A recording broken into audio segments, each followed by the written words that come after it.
هاي، النهاردة التلات 23 جولاي، و I'm deadly sleepy، عايزة انام جدا جدا جدا. بس مستنية المغرب يدن. الساعة دلوقتي 8 والمغرب بيدن 8:30. انتوا متخيلين؟ المهم يعني كنت عايزة اقول ايه.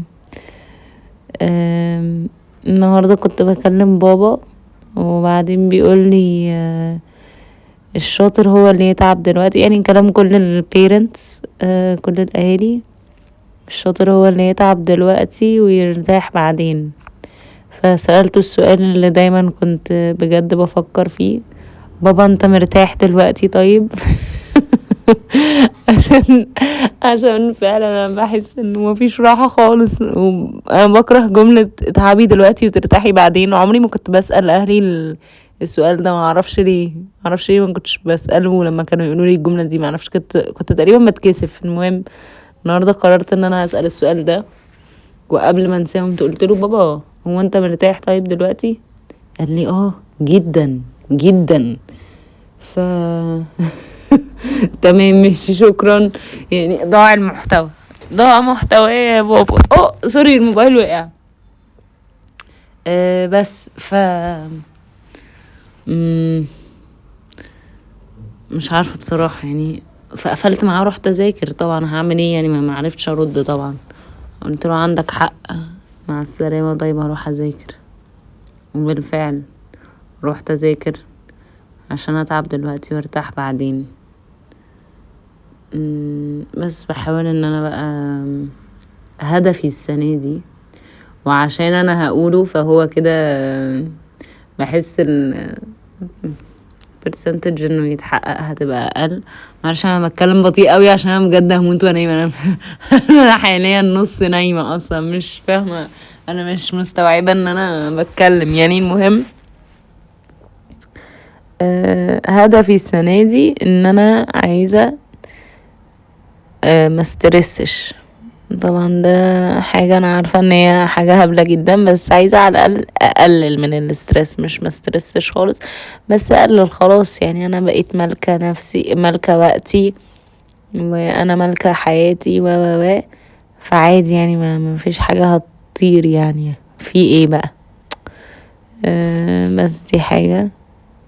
وبعدين غير كده يعني الحمد لله. انا كنت قاعده بفكر، حاسه ان الحمد لله بجد ربنا عوضني جامد السنه دي. برغم من الشقه دي، بس الحمد لله في حاجات تانية حلوه بتحصل يعني. برغم ان انا لسه مش لاقيه المكنسه اللي انا نفسي اشتريها، بقالي كتير عايزه اشتري مكنسه. بس الحمد لله في حاجات تانية حلوة بصراحة. ناقص بس المكنسة. محتاجة مكنسة بجد. مش قادرة ادور على مكنسة. انا برجع بكون حاسة ان انا خلاص اتشويت. الجو حر جدا، هنا مش في كل حتة في تكييف. فحتى لما بنروح في مستشفى كده بروحها، مش بروح المستشفى بتاعتي عشان انا في public health. المهم تفاصيل ملهاش اي 60 لازمة. المهم من الايام دي انا مش بحضر في المستشفى بتاعتي، مفيهاش تكييف. المستشفى انا بروحها الجو حر قوي، فالجو على طول حر. وبعدين انا بتمشى مثلا في الشارع عشان مثلا اروح للمترو والكلام ده. المهم احكي لكم النهارده عن يومي. هو انا عامه ما عنديش مستمعين كتير الايام دي، ف very irrelevant details وتفاصيل ملهاش اي 60 لازمة. بس ايه يعني للمستمعين؟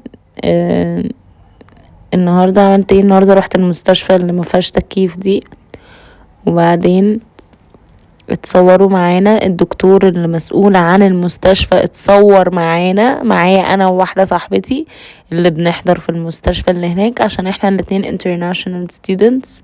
انا من مصر وهي من باكستان، فتقريبا انبهر بالموضوع او حاجه، مش عارفه. المهم اخد صورة معانا. انتوا متخيلين بجد؟ this was so cute. وبعدين مساعدة المدير قالت لنا: على فكرة هو المدير مش بيتعرف على اي حد كده. فالظاهر لما سمع يعني ان في طلبة اجانب حب يتعرف عليهم. this is so cute بصراحة. ده مش طبع الاتراك عادة ما يحبوش، ملهمش يعني، مش very interested في الاجانب، بالذات ان احنا يعني بالنسبة لهم من عالم تالت، يعني باكستان ومصر، مش اللي هو بقى اوروبا والحاجات اللي بينبهروا بيها، فهمتوا؟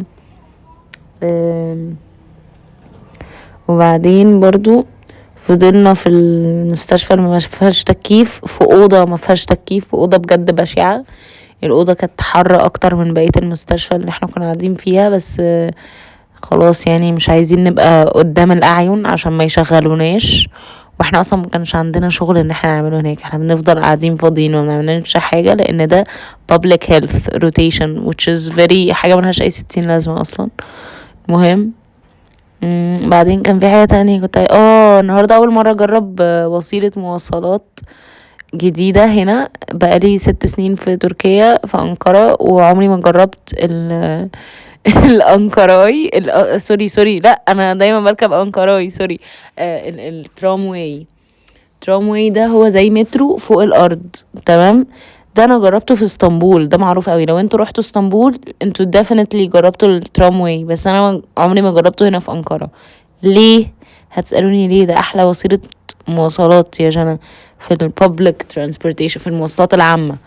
هقول لكم عشان كنت فاكرة ان ده بس للسفر، ان ده ترين قطر السفر بس، انتوا متخيلين؟ كنت فاكرة ان هو مش بيوصل لحاجات جوه انقرة. المهم صاحبتي قالت لي ده انا هروح المستشفى دي بالترامواي، ماشي. فقلت ماشي خلاص، انا في واحد اصلا جنب بيتي، في محطة جنب بيتي، فواي نوت يعني خلاص حاولي توفري برضو يا جنى وبلاش دلع. انا دايما بحب اركب تاكسي، يعني هي دي اكتر حاجة انا يعني بفضلها. بس هنا التكاسي غالية جدا جدا جدا، اغلى من مصر بكتير. بس معلش لحظة، انا ليه بركب تاكسي مش دلع والله، بس انا اصلا نادرا ما بخرج، يعني انا كل الحاجات اللي بخرج لها بروحها مشي. انا دي my main means of transportation هنا هي المشي اول حاجة. تاني حاجة هي التاكسي بصراحة. المترو انا ما بحبوش قوي، ماشي. المهم فبعدين قلت ايه خلاص الترامواي ده قريب من بيتي قوي وما فرقتش، يعني الفرق ما بينه وما بين محطة التاكسي، في محطة تاكسي جنب بيتي برضو حرفيا 2 دقيقة مشي. فقلت خلاص بلاش دلع، let's try it، هنشوف كده. جربته عجبني قوي، عجبني جدا بجد، انبهرت. اولا هو مكيف هنا، المواصلات هنا البابليك ترانسبورتيشن المواصلات العامة هنا مكيفة، دي حاجة كمان انا اتصدمت منها لان انا عمري ما كنت بركبها في الصيف. فاول مرة اكتشف ان احنا عندنا المواصلات مكيفة لكن المستشفيات مش مكيفة، ماشي. المهم فانبهرت بالمعلومة دي. تاني حاجة الباشكان تري او اللي هو ترامواي، بس هنا في انقرة اسمه باشكان تري، تمام. برضو معلومة ما لهاش اي لازمة، حلوة قوي لانه فوق الارض، فانا قادرة قعدت جنب الشباك وقعدت اتفرج كده. وبعدين محطات قليلة ووصلت بسرعة جدا، وصلت قبل صاحبتي حتى، ووصلت قبل ما الميعاد يعني اللي احنا المفروض نوصل فيه. فقلت اكافئ نفسي بالفلوس اللي انا ما دفعتهاش في تاكسي، دفعتها في ايست كوفي. وبالفعل جبت ايست كوفي، ايست وايت موكا. انا مش دايما بجيب ايست وايت موكا، ده مش ماي اوردر دايما، بس حبيت قلت ايه يلا نبزغ، احنا ما دفعناش في تاكسي، هنجيب ايست وايت موكا وخلاص. المهم جبت ايست وايت موكا، داخله للدكاتره في المستشفى بنعرفهم بنفسنا بالايست وايت موكا ومن غير ما البس اي وايت كوت، اي بلطو ابيض بتاع الدكاتره ده المفروض ان احنا نلبسه لان احنا في مستشفى، واحنا المفروض ان احنا دكاتره، المفروض يعني انا مش بعترف ان انا دكتوره، بس المفروض ان احنا دكاتره، دكاتره امتياز. انا بحب ان انا اقول ان انا طالبه، انا لسه طالبه. بس that was my day. خلصت رجعت بالترامواي برضو، I was very proud ان انا رجعت بالترامواي.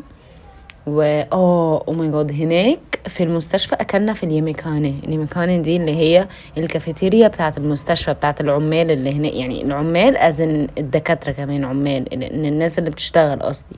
الكافيتيريا دي انا عمري ما باكل منها، تمام يا جماعه، اللي هي اكل البيت دي انا ما بحبهاش خالص، لان هي مش اكل البيت اللي هو الاكل البيت الحلو، لا هي اكل بيت اللي هو اكل مساجين، مور اوف اكل مساجين. فانا بكرهها في جامعتي، ما باكلش منها من ساعه سنه اولى، نادرا يعني اكلت منها مرات تتعدى على صوابع الايد حرفيا، بس انا ما بحبهاش خالص للدرجه دي. دايما احب اكل كافيه او مطعم بصراحه، عشان برضو متعقده منها، يعني بتديني ذكريات وحشه، تروما يعني، من الاخر هي تروما بالنسبه لي.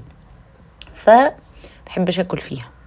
النهارده اكلت فيها فبس، وصورت الاكل، كان شكلي محدثه قوي محدثه جامعه، او محدثه حاجات يعني همبل بقى. خلاص قلت انزل على الارض، انزلي على ارض الواقع. مع انا مش مرفه، انا بصراحه الحمد لله مرفهه، يعني انا بحب ادلع نفسي بصراحه. وات ذا سيم تايم يعني خلاص يعني عادي برضو، مش ببزغ قوي كده على فكره، يعني عادي. انا بحب اطبخ، انا عاده بطبخ، بس احنا من ساعه ما عزلنا بس فكره ان المطبخ صغير جدا ما يفتحش نفسي على ان انا اطبخ. بلس ان انا لسه مستقريه وكده، مش عارفه انا ليه قاعده ببرر لكم ده. انا لما بكلم بابا مش ببرر له للدرجه دي على صرف الفلوس دي، المهم بس المهم that's it يعني. ما تقلقوش انا بطبخ في البيت يعني. بس كده يا جماعه، شكرا. حلقه ملهاش اي لازمه، بس ثانك يو لو انتوا سمعتوا لحد هنا، وباي.